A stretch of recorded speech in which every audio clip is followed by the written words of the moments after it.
school language arts teacher and author of Lucia Chronicles. Today's video is kind of an update on some things that have happened in the last month or so. The first thing I want to share with you is that I redesigned my covers for the Lucia Chronicles.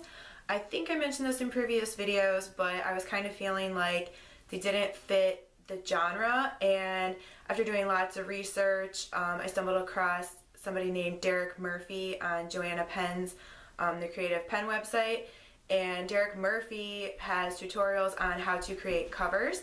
So I used his instructions to redesign my covers for the Lucia Chronicles, so I wanted to share that with you first. So book one is still pretty similar. I changed some of the font down here and zoomed in the picture and changed the back. But books 2 and 3 I chose completely new images. So this is my new cover for The Descendant. And to show that they are part of a trilogy, that they all go together, they all look very similar, but they also all have like a distinct color. So this is the beacon. So they have, book 1 is blue, book 2 is green, and then book 3 is like that orange peachy color. Just because I thought it made it more cohesive. The tips were great, and I've tweeted with Derek Murphy, and he said that I believe he's making or creating some kind of like book cover generator sort of. He's also, I believe he's also a cover designer. So really helpful tips from Derek Murphy and Joanna Penn over at the Creative Pen. The other thing I want to talk about is in May, no, I lied, because it's May now. In April, I published my nonfiction book, and really it's just a very personal thing that I wanted to do for me on a sort of spiritual level. So this is my nonfiction book. It's called The Eightfold Path. Very simple, similar formatting. I used the same cover tips and design tips, but I wanted it to be a little more simplistic.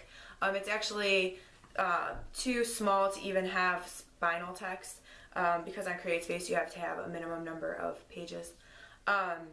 But it's called The Eightfold Path, and it's an unconventional guide to the new consciousness, which sounds kind of weighty and heavy, but really it is what I wish I'd had when I started my journey several years ago into trying to figure out, like, how can I be more happy and be a more positive person, and how can I attract the things that I want into my life? And so I compiled the things I learned from multiple resources, which I actually included in the back of this book, called recommended reading section. And basically I created, I used Buddha's Eightfold Path because I've always been very interested in Buddhism, and I start each chapter, you know, there's right mindfulness, and there's you know, right speech, and basically I took the Eightfold Path, have a quote that I thought emanated each of the components at the beginning of a chapter, and then I discuss some personal experiences, and then I give some exercises that I've used or intend to use to help me become happier and to have me be more positive and to try and manifest all the good things in my life that I want, and to just live a life that has meaning and purpose. So it's a very personal book. It's not like my other stories, but I just felt the idea just popped into my head out of the blue, and I felt very compelled to write this book. And so if you're looking for something a little different, because maybe you're not into YA science fiction, which is what most of my books are, then you can check out my nonfiction book, The Eightfold Path, an unconventional guide to the new consciousness. So that's all I have for today. In the meanwhile, happy reading and happy writing.